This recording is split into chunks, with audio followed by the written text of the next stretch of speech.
मंगलम भगवान वीरो मंगलम गौतमो गणी मंगलम कुंद कुंदार्यो जैन धर्मोस्तु मंगलम सर्वमंगल मांगल्यम सर्वकल्याणकारकम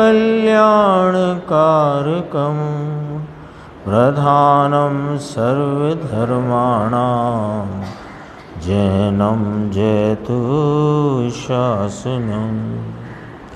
मैं नमो तीर्थनायक को, नमो ओंकार वाणी को, नमो उन कुंद प्रभु को जिन्होंने ओंकार धारण की। अहो उपकार जिनवर का, कुंद का दिव्य वाणी का, जिन कुंद ध्वनि दाता उनका हान स्वामी का। चिदानंद एक रूपाए जिनाए परमात्मने, परमात्म प्रकाशाय नित्यं सिद्धात्मने नमः। योगेंद्र देव कृत यह जो परमात्म प्रकाश नाम का ग्रंथ, इसकी कल अपन ने 57 नंबर की गाथा उसकी स्वाध्याय अपनी चली थी और आज गुरुदेव श्री का उसमें स्पष्टीकरण आया। 57वीं गाथा का विषय इस प्रकार है कि इसमें द्रव्य गुण पर्याय की चर्चा की गई। तो द्रव्य जो कहा वह गुण पर्यायवत द्रव्य है। तत्वार्थ सूत्र का संदर्भ लेकर टीकाकार आचार्य कहते हैं गुण पर्यायवत द्रव्यम। और गुण क्या है कि सहभावी हैं वे गुण हैं और क्रमभावी हैं वे पर्याय हैं। मूल बात इतनी आई। अब जगत में 6 द्रव्य हैं, उसमें जीव और पुद्गल 2 द्रव्य ऐसे हैं जिसमें पर्याय, गुण तो स्वभाव रूप ही हैं सभी, पर्याय में स्वभाव विभाव के भेद जीव और पुद्गल द्रव्य में पड़ते हैं और शेष 4 द्रव्य में कोई विभाव पर्याय होती नहीं, उसमें सर्वत्र सर्वदा स्वभाव पर्याय ही होती है। ये इसका विषय है। गुरुदेव श्री का यद्यपि आज नहीं आया, कल आएगा ये विषय, लेकिन इस 8 लाइन में उन्होंने बहुत ही संक्षेप में 57वीं गाथा का भाव अपने सामने रखा। तो उसे अपन, चूँकि अपना विषय चलता हुआ उसका है, तो अपन पहले पढ़ लेते हैं, बाद में जो आज चर्चा चली वो देखेंगे। ये पेज नंबर है 124 पुस्तक में। 57वीं गाथा में द्रव्य गुण पर्याय की व्याख्या आई कि द्रव्य उसे कहते हैं कि गुण पर्याय सहित हो। अब कितनी ही पर्यायें, अब जीव पुद्गल के संदर्भ से बात है कि अब कितनी ही पर्यायें मति ज्ञानादि विभाव गुण हों और केवल ज्ञान आदि स्वभाव गुण, गुण नाम पर्याय, मति ज्ञान आदि विभाव पर्याय ली और केवल ज्ञान आदि को स्वभाव पर्याय। गुण कहा परंतु पर्याय है, स्वभाव पर्याय होती है और परमाणु को द्रव्य गुण पर्याय शुद्ध होती है ना। सीधी सीधी बात करेंगे, आगे अगुरु लघु की भी बात करेंगे। पहले ही ले लिया कि जीव के मति ज्ञानादि विभाव पर्याय और केवल ज्ञानादि स्वभाव पर्याय है। अब एक परमाणु लो तो उसकी द्रव्य शुद्ध, गुण शुद्ध और पर्याय शुद्ध, सब पर्याय शुद्ध, उसकी व्यंजन पर्याय भी शुद्ध एक परमाणु की। अर्थ पर्याय अगुरु लघु शुद्ध है, अगुरु लघुत्व गुण है वह शुद्ध ही परिणमता है।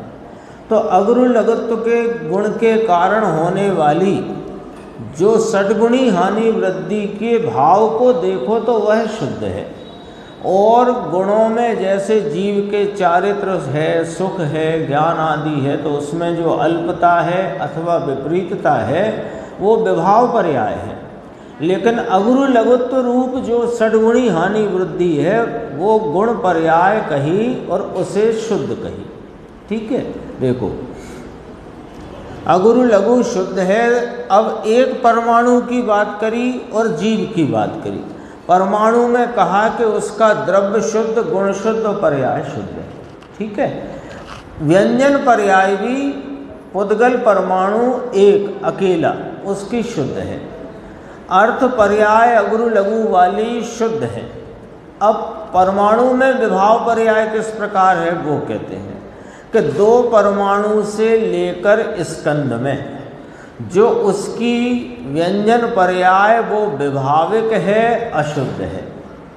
उसमें उस विभाव रूप पुद्गल स्कंद की दो परमाणु से लेकर अनंत परमाणु तक का स्कंद, तो स्कंद में जो व्यंजन पर्याय है वो अशुद्ध है, विभाव रूप है। किंतु उस अवस्था में भी षड्गुण हानि वृद्धि पर्याय वह शुद्ध है, अगुरु लघु वाली है ना। इसी प्रकार अभव्य आदि जीव में, अब जैसे परमाणु में स्कंद लेकर विभाव की बात करी, अब अभव्य को लेकर के बात करते हैं, देखना। इसी प्रकार अभव्य आदि जीव में गुण शुद्ध है, पर्याय वह अशुद्ध विभाव रूप होने पर भी मिथ्यात्व की पर्याय, दुख की पर्याय, चारित्र में मलिनता रूप राग की पर्याय, वह अशुद्ध विभाव रूप होने पर भी उसकी पर्याय में अभव्य की मिथ्या दृष्टि, अज्ञानी की पर्याय में अगुरु लघु की शुद्धता अनंत है ना। समझ में आया? विभाव पर्याय है, हाँ और क्या, वही पर्याय है। पर्याय दो तो होती नहीं, एक समय में एक पर्याय, एक द्रव्य की एक समय में एक वर्तमान प्रकट अवस्था। अब उस वर्तमान प्रकट अवस्था में चारित्र की अपेक्षा देखो तो राग आदि भाव, श्रद्धा की अपेक्षा मिथ्यात्व का भाव, सुख की अपेक्षा दुख का भाव, ज्ञान की अपेक्षा मति ज्ञान आदि, कुमति ज्ञान आदि अधूरे और विपरीत भाव। उसी समय में अगुरु लघुत्व तो अपनी षड्गुणी हानि वृद्धि रूप परिणमन से शुद्ध है, ये कहना है ना। तो सामान्य गुण जो है अस्तित्व है, अस्तित्व तो कोई विभाव रूप परिणमता नहीं, वस्तुत्व द्रव्यत्व तो अगुरु लघुत्व भी अशुद्ध नहीं परिणमता, वो भी शुद्ध है। यही बात इसमें पूरे विस्तार आया था ना, टीका बड़ी थी, वो सब ये सब चर्चा उसमें आ गई है। हाँ, स्वरूप प्रतिष्ठित्व का कारणभूत स्वभाव है अगुरु लघुत्व। देखो उसकी पर्याय में अगुरु लघु की शुद्धता अनंत है। विभाव पर्याय भले हो परंतु उसमें षड्गुण हानि वृद्धि की पर्याय शुद्ध है। गजब है, ये अर्थ पर्याय तो शुद्ध ही है। ऐसा मार्ग वीतराग का कहा श्री वीतराग, कहा श्री सिमंदर नाथ। ये अपन ने इसलिए ये 10 लाइन का पैराग्राफ देखा, यहाँ तक जो चर्चा इसमें आई वह पूरा सारभूत भाव इसमें आ गया। अब जो विशेष बात है वो अपन यहाँ गुरुदेव की देखते हैं। 111 पेज कल भी अपन ने चर्चा की थी, गुरुदेव के स्पष्टीकरण को भी देखते हैं। नीचे 111 में सहभवो का अर्थ ये नहीं कि गुण द्रव्य के साथ रहते हैं। सहभवो ऐसा, सहभवो सहभावी कहो कि सहभवो कहो, ऐसा नहीं है। सहभवो का अर्थ होता है सहवर्ती, और सहभावी का अर्थ है वो भी वर्ती हुआ तो साथ में भाव रूप से रहे हुए, वर्तते हुए। तो गुण गुण के साथ रहते हैं, इसलिए सहभवो ऐसा समझना। देखो फर्क आ गया। अंकुर भाई ध्यान देना, मुकेश भाई देखो, सहभवो तो द्रव्य के साथ गुण रहते हैं ये अर्थ नहीं है, गुण के साथ गुण रहते हैं ये अर्थ है। क्यों? उसका हेतु कहते हैं। लक्षण और स्वरूप ऐसा होना चाहिए ना कि जिसमें समुचितपना खड़ा हो यथार्थ रूप से। अब यदि अपन कहें, गुरुदेव ने कहा आगे, यदि अपन कहें कि गुण द्रव्य के साथ रहते हैं तो पर्याय भी द्रव्य के साथ रहती है, तो फिर पर्याय का भी सहभावी लक्षण बनेगा। तो सहभावी से गुण कहा और क्रम भावी से पर्याय कहा। देखो, मुमुक्षु ने पूछा गुण गुण के साथ रहते हैं, तो गुरुदेव ने कहा गुण गुण के साथ रहते हैं, और इसलिए देखो क्या कहना है, सह भुवो गुणः और क्रम भुवः पर्याया, अर्थात पर्याय सब एक साथ नहीं होती, क्रमशः पर्याय होती हैं, गुण एक साथ होते हैं। गुण गुण दो बार बोला ना, गुण गुण एक साथ होते हैं, माने गुण गुणों के साथ होते हैं। पर्याय एक साथ नहीं होती, पर्याय के साथ दूसरी पर्याय नहीं होती। गुणों के साथ सब गुण गुण के साथ रहते हैं, द्रव्य के साथ रहते हैं ये भी नहीं कहा। ठीक है, यह वीतराग दर्शन का द्रव्यान योग तत्व इस प्रकार से है। दूसरे प्रकार से माने तो वस्तु की स्थिति पलट जाती है, यानी फिर वस्तु ही सिद्ध नहीं होती है। द्रव्य में गुण जो हैं वह एक साथ ऐसे गुण का विस्तार है, यानी कैसे कि जहाँ ज्ञान वहीं दर्शन, वहीं चारित्र, वहीं सुख गुण, वहीं वीर गुण, वहीं प्रभुता गुण, वहीं बहुता गुण, तो सब एक साथ रहे हैं। यानी ऐसा नहीं कि ऐसे ज्ञान गुण के ऊपर दर्शन, दर्शन के ऊपर चारित्र, चारित्र के ऊपर सुख, ऐसे थप्पी लगी है, ऐसा नहीं है ना। शक्कर में मिठास, सफेदी, चिकनाई कैसे रही है, जैसे एक साथ रही है, ऐसे अनंत गुण, ज्ञान, दर्शन, सुख, चारित्र आदि यह आत्मा में गुण से गुण साथ रहे, ये पकड़ना है बात। सहभुवो का अर्थ सहभावी, सहवर्ती, सहभुवो, इसका अर्थ है गुण गुण के साथ रहे। अब देखो, इसलिए गुण गुण के साथ एक साथ हैं, इसलिए उन्हें सहभावी कहा है। गुण द्रव्य के साथ हैं, इसलिए सहभावी कहा है, ऐसा नहीं है। और पर्याय को क्रमभावी कहा है। वह ऐसे कि जब गुण एक साथ हैं, गुण सब एक साथ हैं, पर्याय एक साथ नहीं। इसका अर्थ समझना हो तो बहुत सरल है।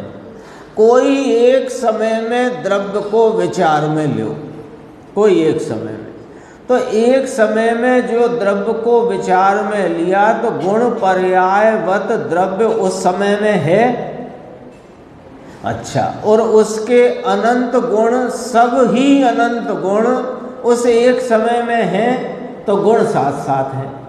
लेकिन उसकी भूत, वर्तमान, भविष्य की सब पर्याय एक समय में हैं कि नहीं, तो पर्याय क्रमभावी हैं, वे साथ साथ नहीं होते। गुण सहभावी हैं, वे साथ साथ होते हैं। और गुण पर्याय स्वरूप जो द्रव्य है वो भी उस समय में द्रव्य रूपता से, उन गुणों के गुणी रूपता से रहा। आ गया ना, सस एक साथ होना और क्रम से होना, समझ गए। पर्याय है वो एक साथ नहीं, पर्याय कितनी कि भूत, भविष्य, वर्तमान की अनादि अनंत, अनंती पर्याय, पर अनंते गुण तो एक समय में पूरे एक साथ, लेकिन अनंते वो अनंती पर्याय एक समय में एक साथ नहीं, तो पर्याय क्रमभावी और गुण सहभावी। आ गया ना ख्याल में। अब 114 पर अपन इस पर्याय की चर्चा गुरुदेव ने की है, उसको खास तौर पे क्रमबद्ध के संदर्भ से, और भी बात है। देखो, अभी 114 पर एक प्रश्न आया है। प्रश्न कहाँ से आया वो देखो, द्रव्य गुण पर्याय के ज्ञान में गड़बड़ उठी, तो ये सब गड़बड़ उठी है। यानी जो जैन दर्शन में, अभी बहुत लिया गुरुदेव ने, जैन दर्शन ही विश्व दर्शन है। कोई जो विद्यानंद जी या वो कौन से तुलसी सुशील कुमार, वो श्वेतांबर संप्रदाय वाले, ये सब धर्म मिलाकर विश्व धर्म होता है, ऐसा नहीं। पूरे विश्व के सर्व पदार्थों का स्वरूप जिस दर्शन में कहा गया वो जैन दर्शन, वही विश्व दर्शन है। ठीक है ना? तो जैन दर्शन में, जैन दर्शनावलंबियों में द्रव्य गुण पर्याय का ज्ञान न रहा, या उन्होंने उस द्रव्य गुण पर्याय के स्वरूप को समझा नहीं तो गड़बड़ उठी। पहले क्या समझना कि द्रव्य गुण पर्याय, तो द्रव्य गुण पर्याय जिनेन्द्र परमात्मा सर्वज्ञ देव, जिन्होंने 3 काल 3 लोक को अपने एक समय के केवल ज्ञान में युगपद प्रत्यक्ष देखा जाना और कहा, उनके द्वारा बताए गए द्रव्य गुण पर्याय के स्वरूप को नहीं समझने से गड़बड़ उठी। तो फिर प्रश्न उठा कि हमें द्रव्य गुण पर्याय से क्या मतलब है, हमें तो धर्म करना है, हमें ये क्या द्रव्य क्या गुण क्या पर्याय ये समझाने और समझने का चक्कर क्यों चलाते हो, हमें तो धर्म करना है। तो उसका जवाब कितना लॉजिक से है वो देखो कि धर्म करना है, पहले थोड़ी चर्चा करते हैं फिर जवाब पढ़ेंगे। धर्म करना है, तो धर्म करना है यानी तुम्हारी परिणति में धर्म नहीं है। धर्म उसने ही कहा ना, हमें द्रव्य गुण पर्याय से क्या मतलब, हमें तो धर्म करना है। तो धर्म करना है माने तुम्हारी परिणति में धर्म नहीं है। कोई लड़का बोले हमें तो बीए करना है, तो मतलब ये बीए इसने किया नहीं है, यही मतलब हुआ ना। हमको तो बीए करना है, बीकॉम करना है, बीटेक करना है, इसका मतलब नहीं किया। तो उसने कहा हमें तो धर्म करना है, मतलब धर्म है नहीं अभी तुम्हारे पास। तो अभी फिर धर्म नहीं है तो क्या है कि अधर्म है। ठीक है, अब धर्म है वो आएगा कहाँ से, आएगा कहाँ से कि वो जहाँ से कि वो कौन है, धर्म के पर्याय में प्रकट होने वाला भाव है।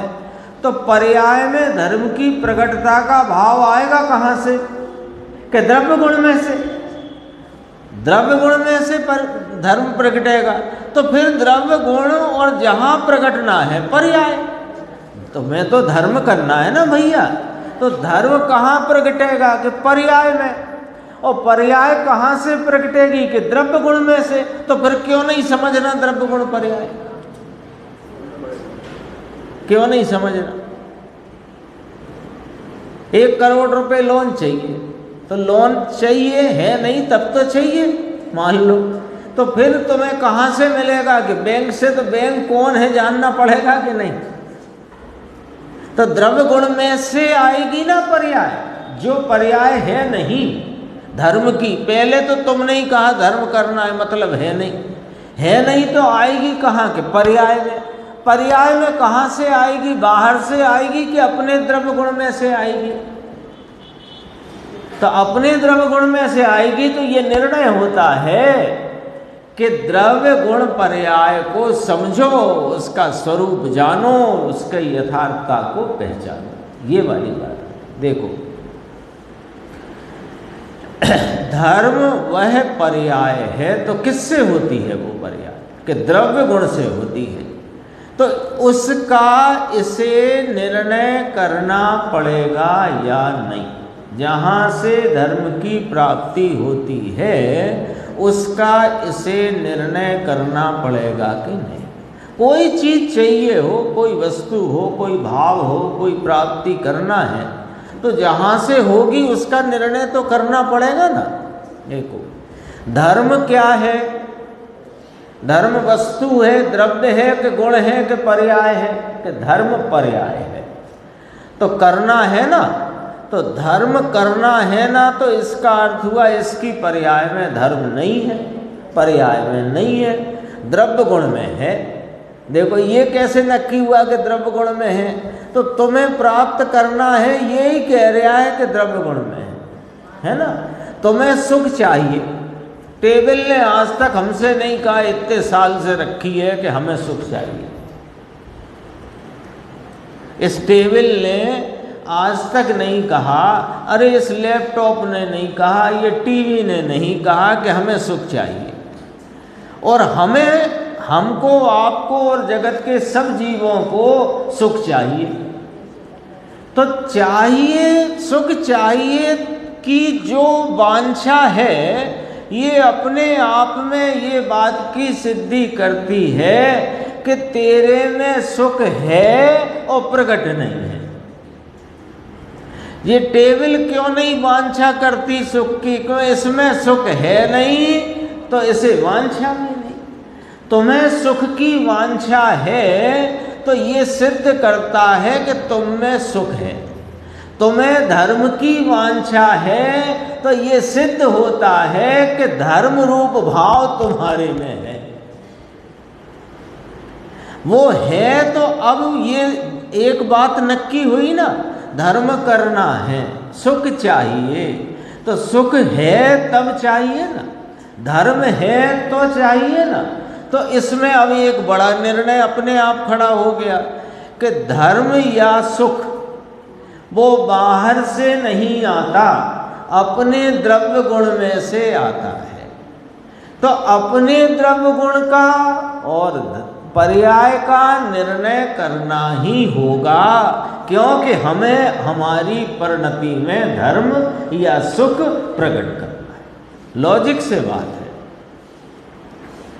यदि इसकी पर्याय में हो तो करना है, यानी पर्याय में हो तो करने का प्रश्न नहीं, लेकिन द्रव्य गुण में है, पर्याय में नहीं तो करना है। यही हुआ ना अर्थ। ये अधर्म है, उसे टालना है और नया करना है, ऐसा नहीं होता। नया करना माने पर्याय में से अधर्म टालें और धर्म खरीद के डाल दें इसमें, ऐसा नहीं होता। इसलिए ऐसा होता तो टेबल भी सुख चाहती और जीव थोड़ा सा सुख टेबल में डाल देता, ऐसा होता ही नहीं। इसलिए जिसे धर्म करना है, ये प्रश्न उठे, वहाँ पर जवाब अपने आप यह स्वयं उपस्थित होता है कि वहाँ उसे पर्याय में धर्म होता है। पर्याय क्रमवर्ती है, क्रमशर क्रमबद्ध होती है। गुण और द्रव्य त्रिकाल है और धर्म उस त्रिकाली द्रव्य के यानी अनंत गुणात्मक द्रव्य के आश्रय से होता है। बात तो बहुत सादी है, सिंपल है, सरल है, परंतु अब फिर 3 बिंदी 4 बिंदी लगी, डैश डैश डैश। अब क्यों ये कठिन हो गया कि मूलभूत जो बात है वो चर्चा ही बंद हो गई। यानी द्रव्य गुण पर्याय और 7 तत्व की चर्चा, जो इस जिन शासन का पूरा सिलेबस है, सिलेबस कहें, पूरी संक्षेप में कहें तो 6 द्रव्य रूप जगत और 7 तत्व, ये जिन शासन में पूरा सिलेबस, पूरा कोर्स ही इतना है। इसको थोड़ा और रिफाइन करके विस्तार करें, 5 अस्तिकाय, 6 द्रव्य, 7 तत्व, 9 पदार्थ, इतना कोर्स है जिन शासन में। अब यही बातें बंद हो गई। यानी मूल सिलेबस, मूल कोर्स, मूल जिन शासन द्वादशांग की असली बात वो बंद हो गई और इधर उधर की बातें जो कोर्स में नहीं है,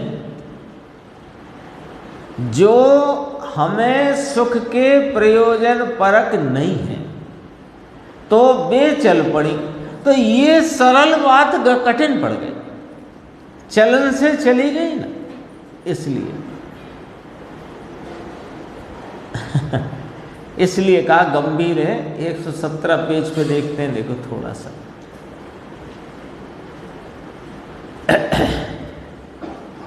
पर्याय की बात थी ना, तो थोड़ी षटकारक की चर्चा ली गुरुदेव ने, यहीं तक अपना विषय चला है।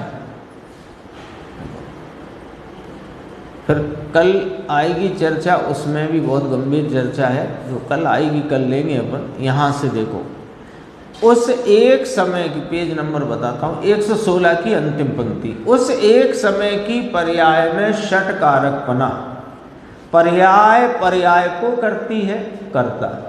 पर्याय पर्याय का कर्म, उसका कर्म कारक या कार्य। पर्याय का साधन पर्याय, वही पर्यायों पूर्व, ये गुरुदेव ने स्पष्ट किया। पर्याय का साधन पर्याय, पूर्व पर्याय नहीं, वही पर्याय, वही की वही। और पर्याय का अपादान के उसमें से हुई, उसके आधार से हुई, और संप्रदान भी पर्याय वहाँ की वहाँ रही, 6 कारक हुए। अब यहाँ से देखो, यह षट कारक एक समय की पर्याय में स्वतंत्र स्वयं सिद्ध षट कारक हैं, द्रव्य गुण के कारण नहीं। देखो, ये बात समझने के पहले ये बात भली भांति निर्धारित होकर के अपने को उस प्लेटफॉर्म पर आकर खड़े होना चाहिए। ये समझना है कि अन्न द्रव्य का कुछ नहीं करता।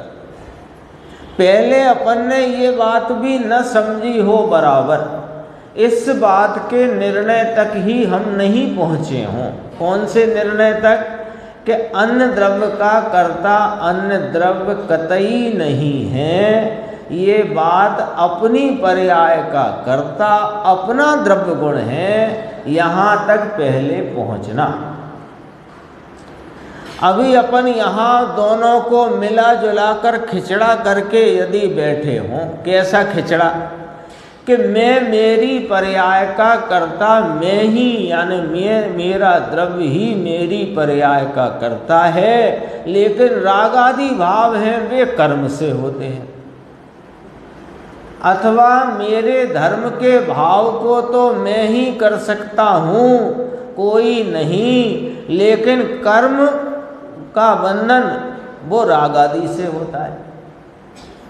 तो ये जो खिचड़ा करके बैठे हैं, हमारे निर्णय में ये खिचड़ी चल रही है, ये गड़बड़ी चल रही है। हम पढ़ते हैं, द्रव्य गुण पर्याय की स्वतंत्रता का विषय जानते हैं, समझते हैं, उसकी स्पष्टीकरण आता है, उसे समझते हैं, लेकिन फिर भी निर्णय में कहीं ना कहीं गड़बड़ी चल रही है। तो खिचड़ा चल रहा है। कुछ कार्य कर्म से होता मानते हैं, कुछ हम कर्म का कार्य करते हैं ऐसा मानते हैं, और कुछ करने के संबंध में ऐसा भी मानते हैं कि मेरा कार्य मैं ही करता हूँ। यानी मेरी पर्याय का कर्ता कौन? कि मेरा द्रव्य, अन्न द्रव्य मेरी पर्याय का कर्ता नहीं, ऐसा भी चल रहा है मामला। और साथ में ऐसा भी चल रहा है कि कर्म बांधे, कर्म ऐसे मैंने बांधे थे, अब ऐसे बांधना है, ऐसे परिणाम करना है कि जिससे इस प्रकार का कर्म बंधन ना हो, इस प्रकार का हो। तो इसमें क्या खिचड़ा हो गया कि नहीं हो गया? यानी कर्म के भी कर्ता आप बनना चाहते हो और अपने धर्म के भी कर्ता आप बनना चाहते हो, अथवा अपनी धर्म पर्याय को मेरा द्रव्य करता है ऐसा भी मानते हो, और जो अभी वर्तमान में राग दुख आकुलता है ये कर्म कर रहा है ऐसा भी मानते हो। तो ये खिचड़ा चल रहा है, ये नहीं चलेगा।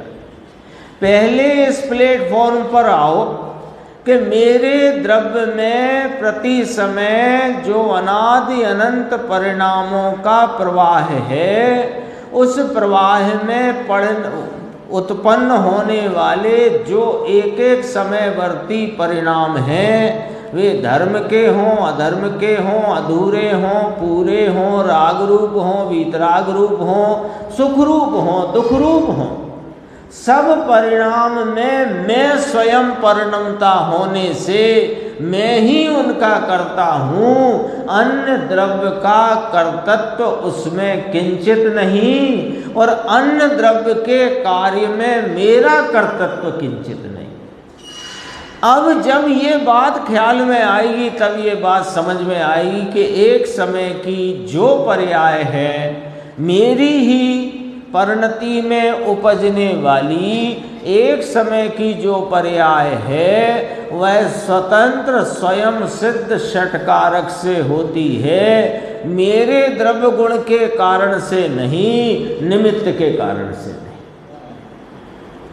अब अपन अभी ये खिचड़ा करके बैठे हैं तो पर्याय की स्वाधीनता अपने को हाँ जी बस होके रह जाती है। अब आचार्य भगवान कह रहे हैं, मुनिवर कह रहे हैं, गुरुदेव श्री फरमाते हैं, पहले जो ज्ञानी धर्मात्मा पंडित हुए टोडरमल जी साहब, बनारसी दास जी, वे फरमाते हैं तो हम हाँ जी करते हैं। स्वीकार क्यों नहीं होती?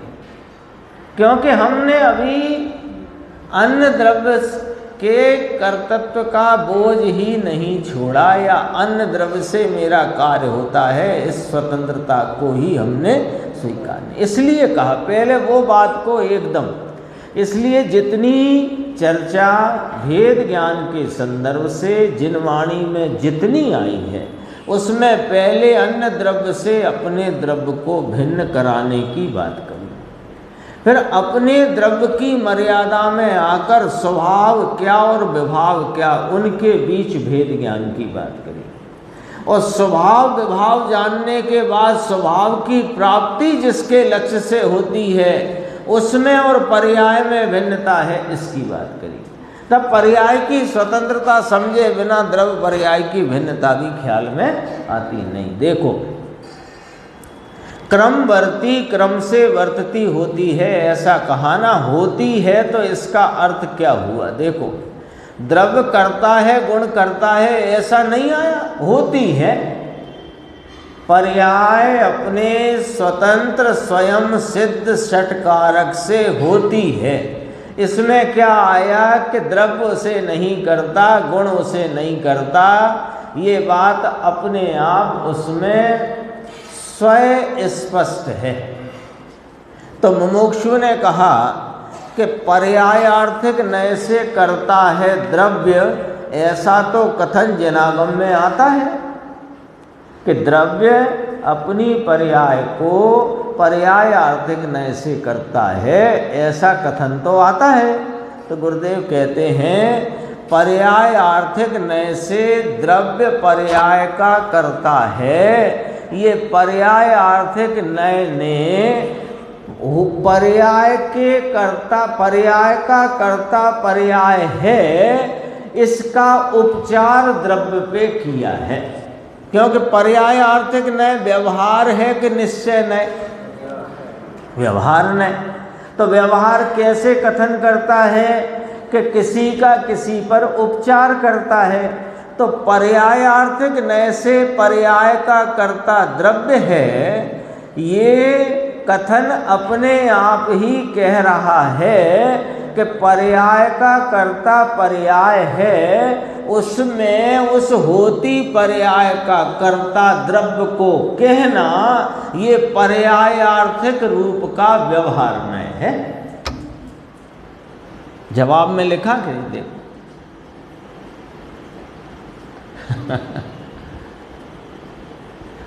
अपने को ऐसा लगता है कि जैसे कर्म सिद्धांत वाले ग्रंथों में लिखा है कि जीव ने कर्म बांधे, कर्म के उदय से जीव को विकार होता है, तो इसे लगता है निश्चय से नहीं होता, व्यवहार से होता है। निश्चय से मैं कर्म नहीं बांधता, पर व्यवहार से तो बांधता हूं ना मैं। तो तेरे पास बांधने की दो तरकीबें हैं क्या?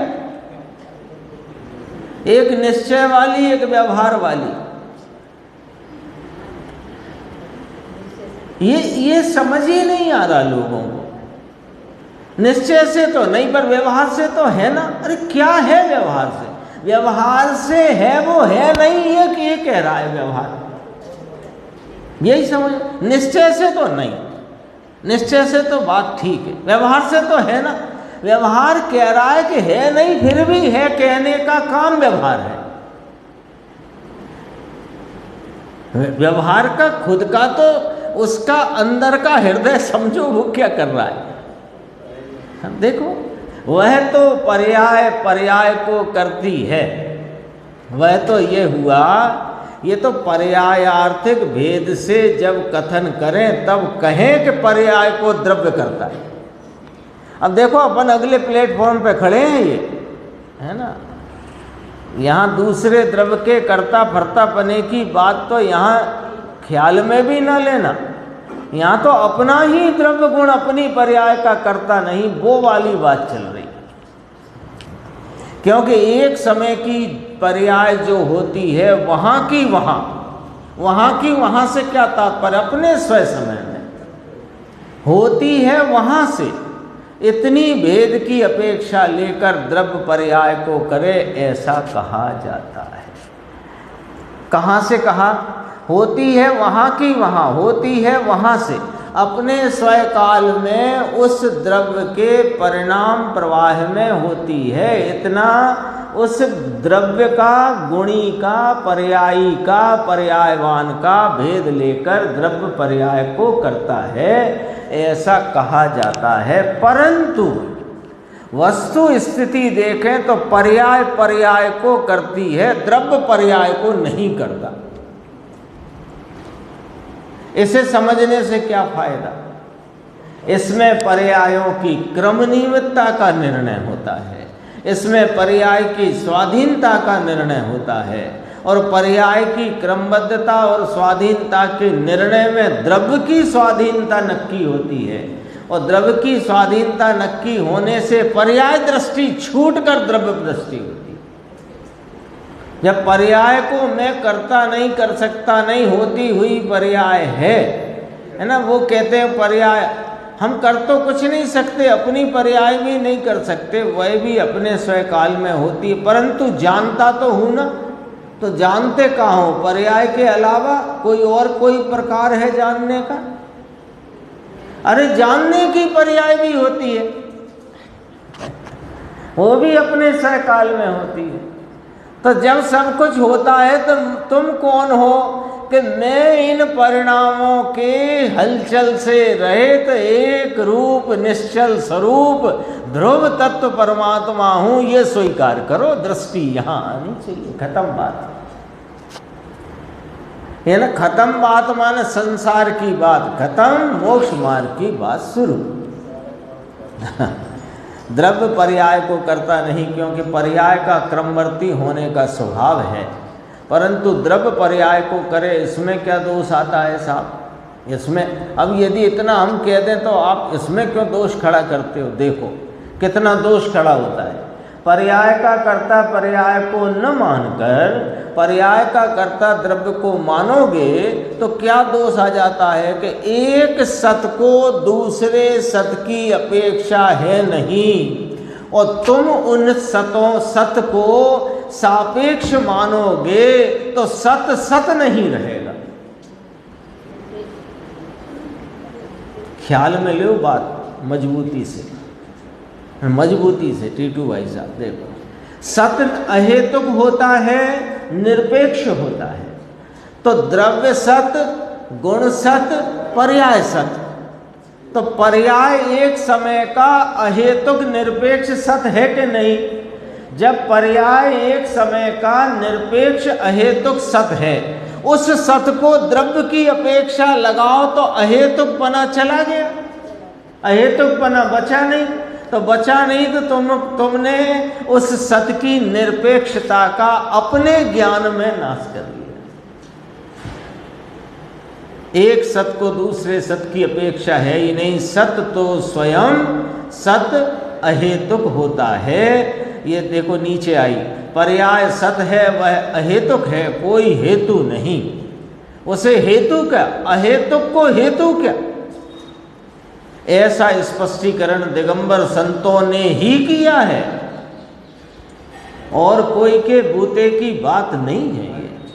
उन्होंने जैन धर्म और अनादि सत इन दिगंबर संतों ने है ना, आचार्य भगवंतों ने ये टिका करके रखा है ना, उसे टिकाए रखा है। ज्ञान गोष्ठी में अपना अपन चलते हैं और अपना वही क्रमबद्ध पर्याय का ही विषय यहाँ चल रहा है।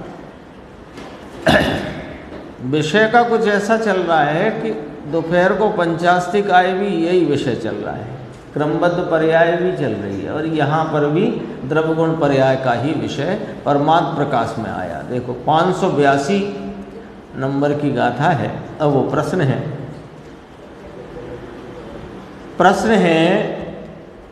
कि पर्याय तो व्यवस्थित ही होने वाली, अभी अपन चर्चा करके आए है ना, तो अब कोई एकदम विषय तो बदला नहीं, उसी विषय में आगे बढ़ गए अपन।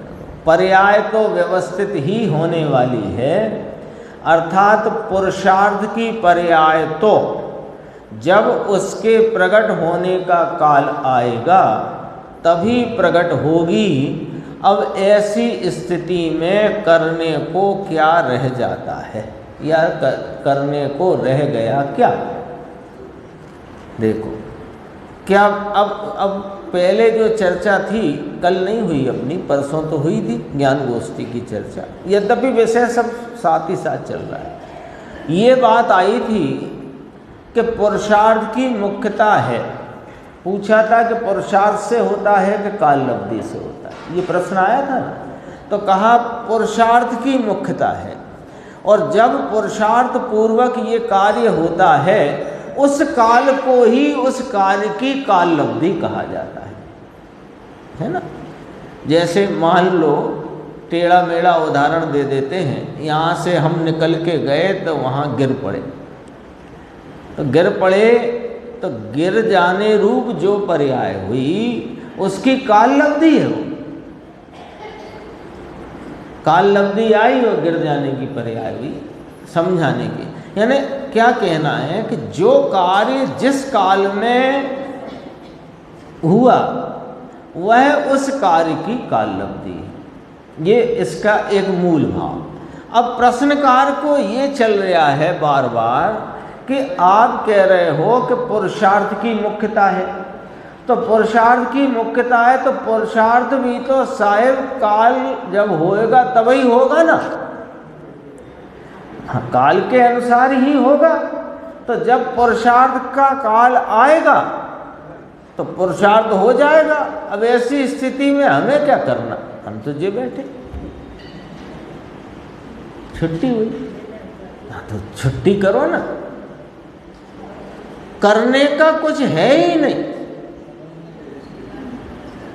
तुम करने की तालावेली में, करने की अकुलाहट में परेशान हो।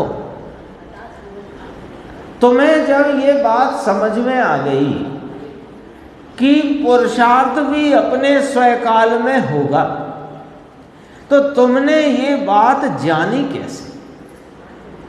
अब तुम बता दो हमें। तुमने बात तो बहुत रहस्य भरी करी है प्रश्न में कि पुरुषार्थ भी अपने स्वकाल में जब उसके प्रकट होने का काल अथवा काल लब्धि होगी तब ही होएगा पुरुषार्थ, तो उसमें करने का क्या रहा? तो हम भी कह रहे हैं करने का कुछ नहीं है, पर हमें बस इतना बता दो कि तुमने ये बात क्या जान करके कही कि पुरुषार्थ भी जब उसके प्रकट होने का काल होगा तब हो जाएगा या होता है। तो आपने पर्यायों की क्रमबद्धता को स्वीकार किया तभी तो ये बात कही, और पर्यायों की क्रमबद्धता का स्वीकार पर्यायों को देखकर नहीं होता।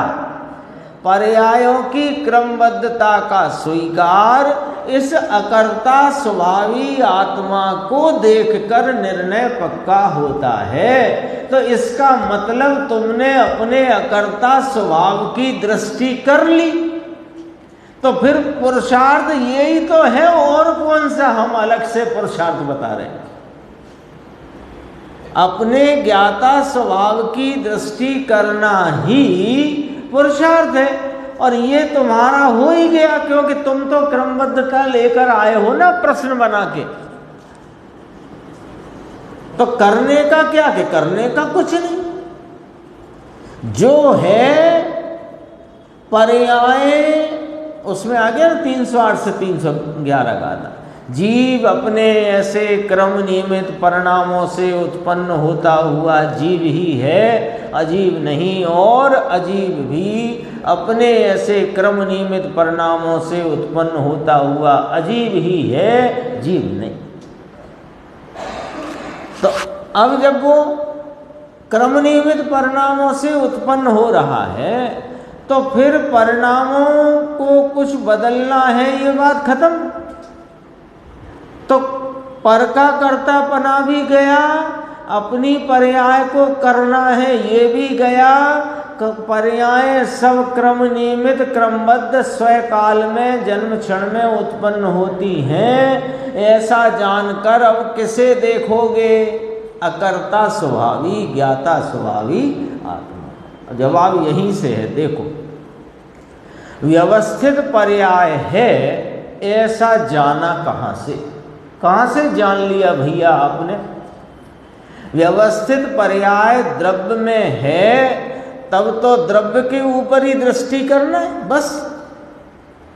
और कोई पुरुषार्थ के लिए आपको कोई 10-20 मन सामान उठा के यहाँ से वहाँ पहुँचाना है, ऐसा कुछ नहीं है कि 100 कोस की पैदल नंगे पैर यात्रा करना है, या कि 35 दिन 30 दिन 15 दिन 8 दिन भूखे रहना है। ये कोई पुरुषार्थ थोड़ी है, ये तो अन्न द्रव्य की क्रिया है, तुम उसमें टिके पड़े हो। पुरुषार्थ यही है कि द्रव्य के ऊपर दृष्टि करना है। पर्याय के देखो बहुत अच्छा जवाब, और सिंपल सा सिंपल जवाब, एकदम सादी बात, गुरुदेव की भाषा, सादी बात। पर्याय के क्रम के ऊपर दृष्टि ना करके क्रम सर पर्याय जिसमें से प्रकट होती है ऐसे द्रव्य सामान्य के ऊपर ही दृष्टि करना है। यदि करना पूछ रहे हो तो इतना ही करना है, क्योंकि उस पर दृष्टि करने में कितना पुरुषार्थ लिखा है? अनंत पुरुषार्थ आ जाता है। क्रमबद्ध के सिद्धांत से अकर्तापना सिद्ध होता है, क्रम के समक्ष देखना नहीं। ये बात पहले भी हम अपन लोगों ने चर्चा में ली है, और आज भी अपन सिर्फ अंतिम लाइन के संदर्भ से वो याद करते हैं बात। क्रमबद्ध के सिद्धांत से अकर्तापना सिद्ध होता है, क्रम के समक्ष देखना नहीं। हम क्या करते हैं कि क्रमबद्ध के सिद्धांत का आधा अधूरा भाव पकड़कर और उसका आधा अधूरा लाभ लेना चाहते हैं, तो हमें किंचित ही लाभ नहीं मिलता। हम क्या करते हैं कि हमें जो बाहर के कार्यों में इच्छानुसार नहीं हो पाने से जो आकुलता खड़ी होती है, वो आकुलता से बचने का हम इस क्रमबद्ध के सिद्धांत का उपयोग करके उस आकुलता से बचने की प्रयास करते हैं, कोशिश करते हैं। यही तो करते हैं। सब क्रमबद्ध है। जिस समय यह देह छोड़कर आत्मा जाना होगा चला जाएगा, इसमें क्या मरण का भय करना, क्या आकुलता रखना। ये सबसे टॉप क्लास की बात कह दी मैंने, बाकी तो जीवन में चलती ही रहती हैं। ये सबसे टॉप क्लास की बात कह दी, इससे ज़्यादा तो ये पर्यायों के संदर्भ में और क्या विचार करेगा।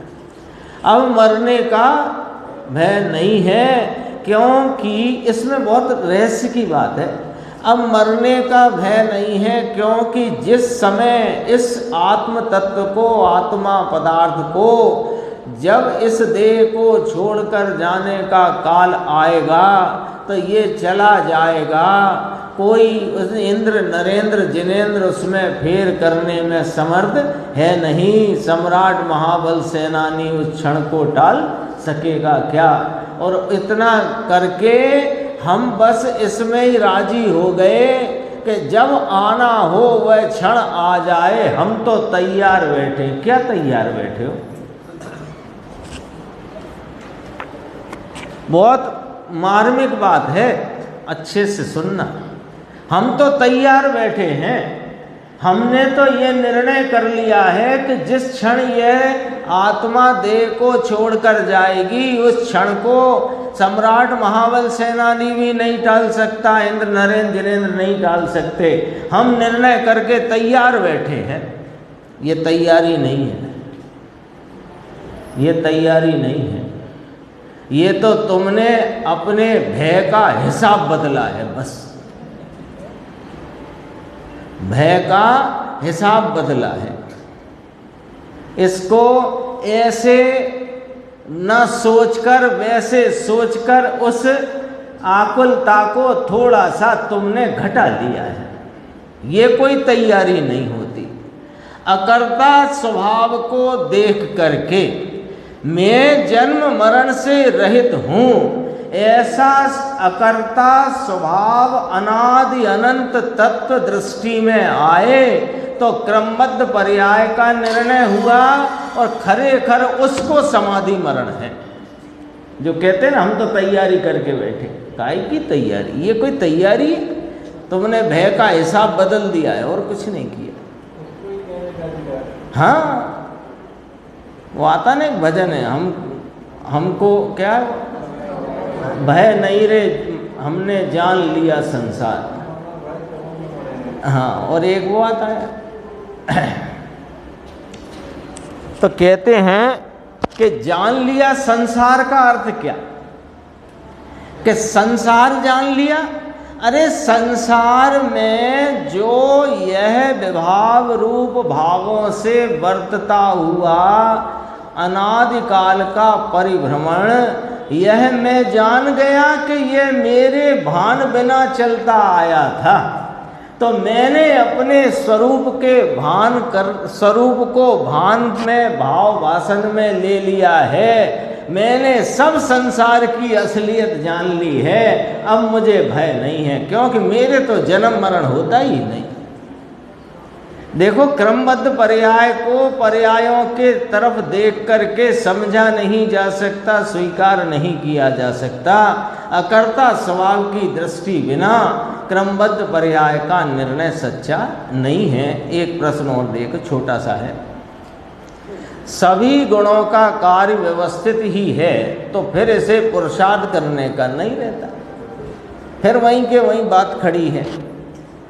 उत्तर, जिसे क्रमबद्ध पर्याय की श्रद्धा में पुरुषार्थ भाषित नहीं होता, उसे व्यवस्थित बना जचाई कहाँ है? क्रमबद्ध पर्याय की श्रद्धा इस अकर्ता स्वभावी आत्मा के दृष्टि पूर्वक स्वीकार पूर्वक ही होती है, और यही महापुरुषार्थ है। अभी पढ़ा था अपन, अनंत पुरुषार्थ आ जाता है। अब तू इसे ही पुरुषार्थ नहीं मानता, तो तुझे व्यवस्थित है, सब व्यवस्थित है, सब व्यवस्थित है, सब कुछ व्यवस्थित है। एक एक संसार के एक एक परमाणु का परिणाम व्यवस्थित है, मेरा परिणाम व्यवस्थित है। ये व्यवस्थितपना तुझे जचा नहीं है, तूने वैसे ही कोई सेटिंग कर ली है ऊपर के ऊपर पर्यायों के हिसाब किताब की।